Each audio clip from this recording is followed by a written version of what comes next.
I find family by just understanding them, by, having food. It's always centered in food. So if I invite you to dinner or I cook for you, like you're family. It's over. You can't get rid of me. So my sense of family is the people that you choose to have delicious meals with. And interesting enough, when I got reconnected, because I always was scared of the goddess Kali when I was little. I remember like when my mom did the prayer, I'll be right next to her and I'm like looking at the photo, like, because she looks fierce with the knives and the blood, and I'm like scared, but praying like, please be on my good side, but in my early 20s, I found a book that my mom had, and it's called At the Left-Hand Path. It's basically a book about the goddess Kali, and that's why kind of like strengthened my love for this particular energy.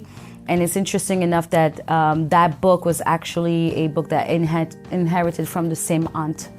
So she's been leaving breadcrumbs for me, even though because she passed away. She keeps showing up. She keeps showing up. I always had this longing for love and affection, and that's something that my mom couldn't give me because her mom didn't give her that, because emotionally she wasn't there. But now as an adult, asking the questions and knowing my grandmother's life, it's kind of like that's what's healing and mending. Right, and it's hard as a kid when you don't even know that you're missing anything necessarily. You just maybe are having a hard time, whereas at least now you have that perspective and that knowledge that helps.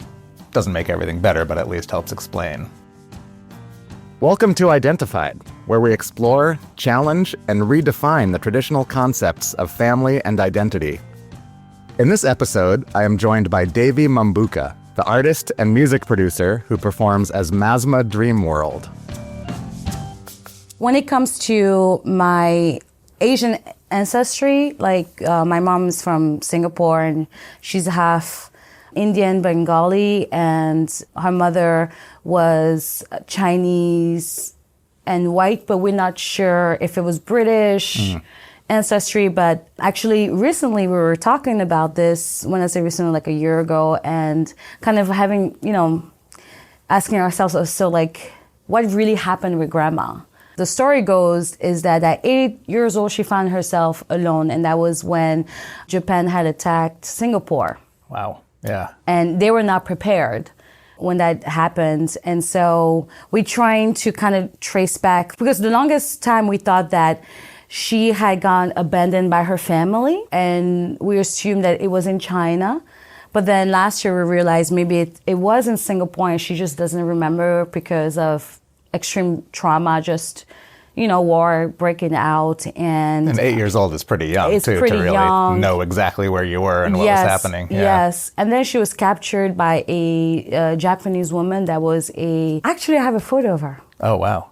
Of the woman? Of the woman, yes. You say captured? Well, from what we know, she had my grandma work at I think it was like some sort of like brothel or something. Oh. Yeah. So took her in, but not in a good way. Yeah, like I don't think it was her will to go, work for this woman. I actually do have the picture. It just like popped in my head. And it's one of the things that last time I was in Singapore, I think it was like the trip where most of my last album has all the samples and the fill recordings that I got. There was a whole entire room where there were like old books of my grandfather and so forth. And I remember finding the photo and I was like, Mom, who's this? It's like, well, sit down. Let me tell you the story. And she kept a photo of her. And I'm like, that's kind of strange, But the fact that there's even a photo, I mean, it's kind of like this. What's real and what isn't real, what's accurate and what isn't accurate. And my mom has started doing a 23andMe just to really trace down like that side. Because my grandfather comes from a priest lineage. And where is he from again? So he's Bengali. His family was from West Bengal, from what we can trace. And I think during the partition, because they were Hindu, so they wanted to protect, what they were doing. So they migrated to Malaysia. And then my grandfather went to school to Singapore. And that's kind of it. But the moment that he met my grandmother, like you couldn't marry outside of not being either a Brahmin family, so a priesthood family. They were very conservative that way. So they kind of just decided not to interact with my mom and her siblings. And there were 9 of them. So I don't really know a lot of my Bengali family besides, or do I even speak, besides just things that my mom, has shared with me. And she's trying to recollect that and also connecting with long lost family members, her sisters that they didn't speak for. I was mentioning I had my first high tea, but that was with my aunt, my mom's sister that left Singapore and never came back, and she started her family in England and so forth. But she's one of the oldest, so she remembers a little bit. So we kind of picking up the pieces of what really happened. I do long to connect with the Bhattacharjis, if they hear me. This is the last name. Just to kind of like learn more. As I'm digging in, it's starting to make sense. My love for the goddess Kali, because she's very prominent in that area of India, has been worshipped for forever. And it's kind of like my DNA is speaking to me and is longing for those things, although I don't have the necessary like connection besides my immediate family with my mom. So searching for family is something, I guess, I've also a lot of people are doing that. Yeah, it's fascinating. Yeah, so that's a little bit of and that side. That's your mother's side. And that's my mom's side. And what about your father's side? My father's side, I think there's also some drama there. Wow, I've never spoken about this. Okay, so my dad didn't know who his father was. Even my last name is a made-up last name. It's not like a traditional, like you can trace it from, a lineage or whatever. No. So my grandmother kind of made it up.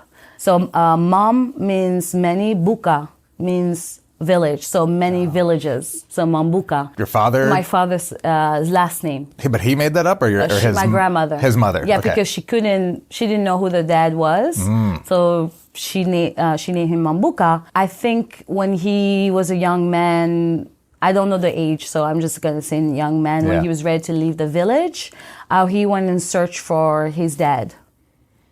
And where is this? And that's in Gabon. Gabon. So he was in Franceville, which is a province, and our village is called Njacaville. I don't know if he was in Njacaville or he was in Franceville, but then he went to Libreville, which is the capital of Gabon.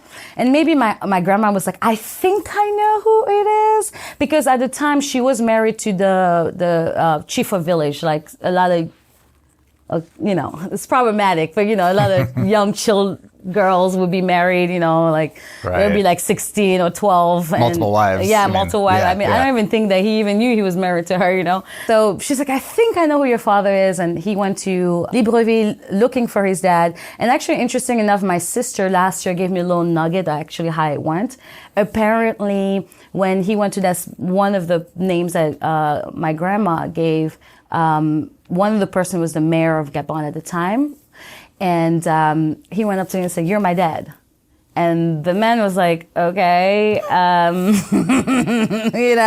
But my sister said that he noticed that my dad had something. He was a bright young man.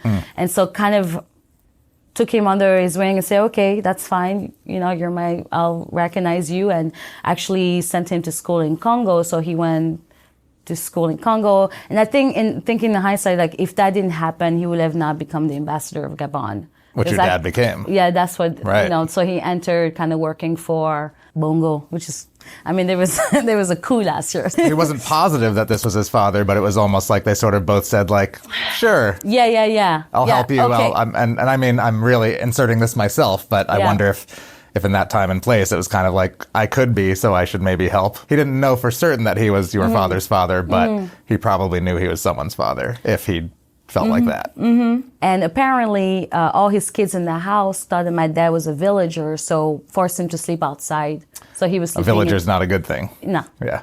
So he didn't sleep in the house, and, it was hard for him. But anyways. Yeah. Are your parents still alive? My dad passed away in 2000, right before we fled to the United States. But my mom is still around. I actually spoke to her in the cab on the way here. Oh, wow. Yeah. You're close to your mother? Yeah. She's my best friend. Wow. Amazing. And where does she live now? She lives in Pennsylvania right now. Oh, okay. Yeah. Not far away. Yeah. She's mainly in Singapore. She's kind of she's semi-retired, so she's enjoying her life right now. So how old were you when you fled?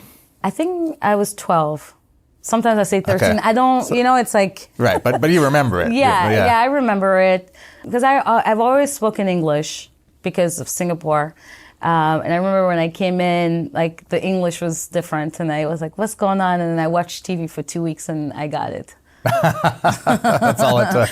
Yeah. I was like, okay. So growing up, I can already guess, but did you feel like you were sort of part of a traditional family in the circumstances and the spaces that you lived, or do you feel like you were in kind of a non-traditional family? We appeared as the early years with my dad, it appeared that we were living like a traditional family. Mom and dad is there. Right. And siblings? And 2 brothers from the same mom. It's 13 of us, and many, different moms and stuff like this. 13 from your father? From my father. And my mom has 3 twins and I. Big families is a normal thing in that culture. Several wives is also a thing. So to me, that seemed pretty normal. One thing that was that I didn't understand, and now in hindsight, I do. My dad kind of isolated himself a lot. So although our house was in Libreville, it's a city. He never cut the trees around our home. He always said, never cut the trees are sacred. And you can speak with like the spirits of the forest. So he kept the forest, like his connection to his village, like he wanted to foster that. But then at the same time, it was kind of like a beautiful prison in a way, because we were not allowed to play with like the kids in the neighborhood. But in order to see another house, you had to walk at least 15 minutes. And for a young person... It's like a compound. Yeah. So it was like... Protected by trees, fenced in. Yeah, that's kind of how it was. So the whole, you grew up with a cousin, or you go to an aunt's house, and this, not really. Right. Yeah, we were isolated. And my mom, she was away from Singapore. And my dad made it so that she couldn't really access her family. Do you know all 13 or all yes. of the other 12 Yes. kids? One thing about my dad, I don't know, he recognized every single one. Like if someone said, this is your child, he will recognize. And maybe that's from not also having a dad. Right. And did he raise all of them? Most of us he raised. Well, for me, it was very short because, he passed away right after we left. Right. But yeah, he did. And actually, one of our brothers, the one that played the percussion in the last record and the EP, when my dad became the ambassador in DC, my dad took all his children. He didn't leave them behind. And that brother, he wanted to take him, but his mom was like, oh, I don't know where you're going. Even like the plane is like weird and no, don't take my child. They're going to take my child away. So he's the only one who was left behind. And, okay. Yeah. So. Wow. But took all these kids to DC, the ones who weren't adults yet. There is a photo actually of them. And it's so cute. I know in many ways you've connected your ancestry and your family to music. Yes. How have you done that? It's the DNA that's speaking. It's like, actually, the story is very interesting. I've always wanted to make music since I was very young. I remember wanting to learn how to sing out of a dare.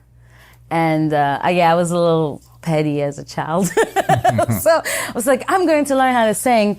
And I remember I used to sing for the trees in our backyard. The ones at the house you were talking about? At the house, yeah. I would sing to them, and then they would, when the wind would blow through, I thought they were clapping for me. So I had so many concerts back there. And then seasonally, we had the Gabonese parrots. They're so cute. Like they're all gray and they have like red tails. And you use the tail for like ceremonies. And they would come so often. So that would be the VIP section. Right, the season. Yeah, the season. I was like, oh, you have all arrived. Would they sing back to you? Was it that kind of parrot? No. And my dad would yell back and say, don't, especially if it was like, he was like, don't sing at night. They will steal your voice. Ooh. Yeah, I know. So scary. I was freaked out about it. So it's always been this connection of like singing, but with the environment around me. And then leaving Gabon and then ended up straight in the Bronx where there's not many, it's a different kind of jungle, you know?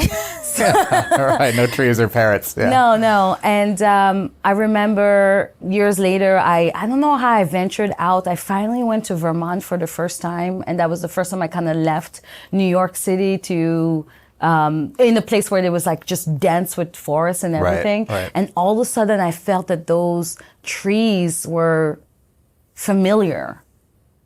Many years later, I got the insight that all trees are all connected all around the world, and that they were watching me and they were getting me ready for something big. And that's when I kind of had, I started to hear a voice within that said, well, it's time for you to start making music. Like seriously, like you're like the sound that you're meant to make. And I told the voices, I said, well, you know I'm broke, right? At the time, I just had, I was like, no money. And 2 weeks later, magically, I had enough money to get a producer. Magically, I'm talking about like I just woke up one day and I was like, what's going on with my bank account? I was also able to travel back to Gabon because it came with the condition of you need to come back. Mm-hmm. And that's how I recorded, without even planning it, like recorded a lot of field recordings. I met my brother, the eldest one that plays the drums. I think it was the first time that I met him. Mm. I found out that he was also a musician. My other brother, because, many brothers, one of them, when he was like, okay, they're going to perform for you. Make sure that you record this. And I was really hungover that day, I remember. And I was not really thinking of anything. But the moment I started to record this, I was like, whoa, I think I have something here. And a few days later, I met a park ranger randomly.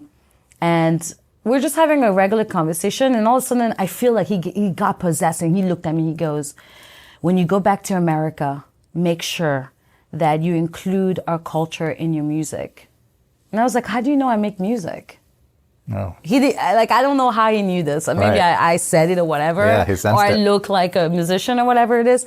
But that's kind of how I started. It's more like, it's been, like I cannot not do it. Right, that's part of it. Yeah, it's been like coursed. I've been coursed to do it. Have you used like field recordings or old tapes of your grandparents? Am I making that up? There's something like that I feel like you mentioned. Yeah, so I know like last record I didn't talk about it, but I've a lot of it has field recordings. It's like one of the things I loved, and also obsessed with sound design and like to do that sort of stuff.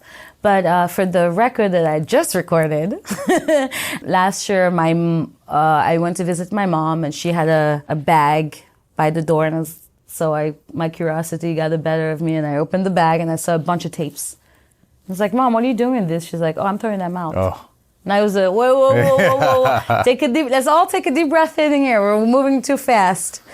Starting to listen to them, they all damaged tapes. Cassette tapes, damaged. And I think even the player, the cassette tape player was damaged. Yeah. And the sounds that were coming out of there, so good. Yeah. So incredible. So anyways, that's going to be in the new record. Oh, amazing. Some of it.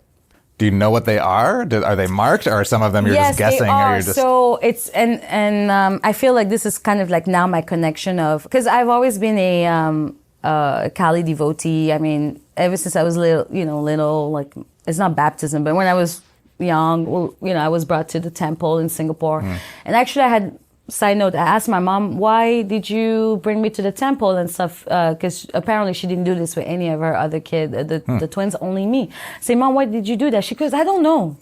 I don't know. And then named me Devi. I don't know. So I think maybe my past life, I've been praying to the goddess.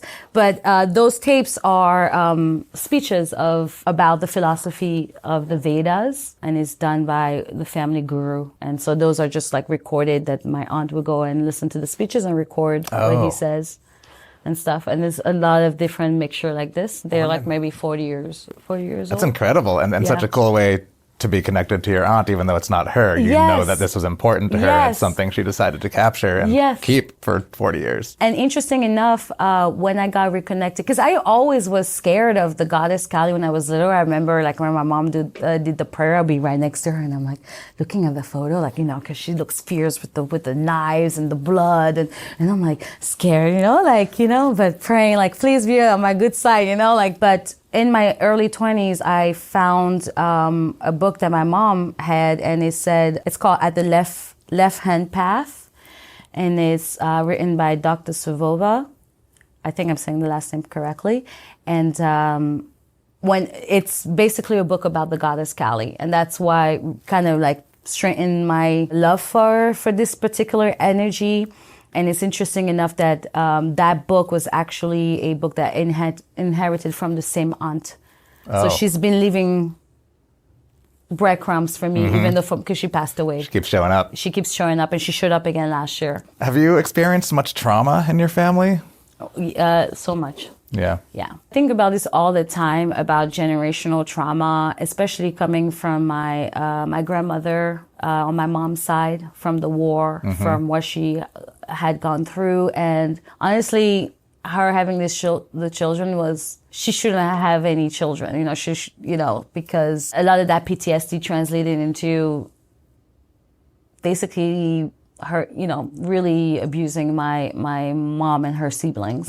And it showed up in the way my mom raised me.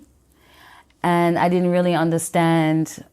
I always had this longing for love and affection, and that's something that my mom couldn't give me because her mom didn't give her that.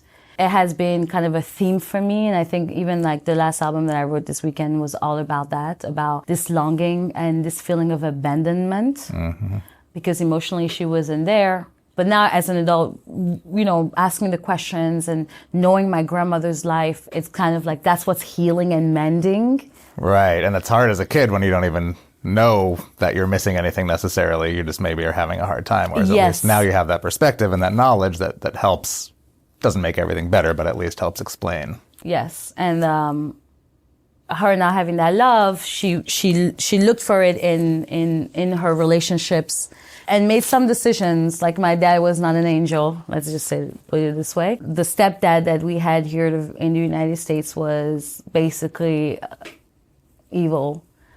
It was really, really hard. But I would say that if it wasn't for this, I don't think the music would be the way it sounds, honestly. And that's kind of just all I'm saying is like, oh, okay, well, I've gone through that. I've been able to alchemize it with practices and want it to be better than the last generations, to stop the trauma right now, right with me, so that, you know, future generations, even if it's not from me, but nephews and nieces can benefit. You could have lots of those. Yeah. Exactly. Oh, I do have a lot. I really love being a auntie uncle. Yeah, you're the cool auntie. What is family to you? I think I learned this at a very young age with my mom. And I was thinking about this on my way here. Like, what is family? That question, because my mom was away from Singapore, and she was in Gabon, kind of isolated, didn't have many friends. She had to make new family, and I watched her do that. One particular instant that really opened my mind to that, it was after the divorce. We stayed with a family, well, part-time, you know, with dad and mom, but she had this family from Senegal, and we were spending like, you know, we were spending time there, and we lived there briefly for like a month or so. The way they eat is, you know, it's one big plate and we all share. And I'm not used to that. You know, at dad's house, we all sit at the table, you know, we don't share. And it's like, right, 13 plates. Yeah, we don't talk to the neighbors. You know, it's like, it was not very familiar type thing. And also all of my siblings were older. So it was only 3 of us in a house where there was 13 bedrooms. Every week you change rooms. You know, it's like, I'm moving out of here. I don't like the spirits here. We're about to eat. And I go to my mom and say, Mom, I don't want to share in the same plate with our hands. Like, what? You know, I was kind of a spoiled kid. And she was like, when you go to people's house, you have to do what they do. You have to respect people's cultures. And to this day, I hold this. I think that's what saved me a lot, with just knowing that. And what I realized is that the moment I did this, I became part of the family automatically. So I held that down even as an adult now. Is I find family by just understanding them, by, having food. It's always centered in food. So if I invite you to dinner or I cook for you, like your family, it's over. You can't get rid of me. So right. My sense of family is the people that you choose to have delicious meals with. Thanks for tuning in. Please consider subscribing to Identified wherever you get your podcasts so you don't miss an episode. We're on YouTube, Apple Podcasts, Spotify, and all other major streaming platforms. And be sure to explore identifiedpod.com, the place to gain a better understanding of family. Our executive producer is Kiran Banerjee, and the show is produced by Palm Tree Island. The music for Identified is by Noella and Patricia Brennan. I'm Nabil Ayers. Thanks for tuning in.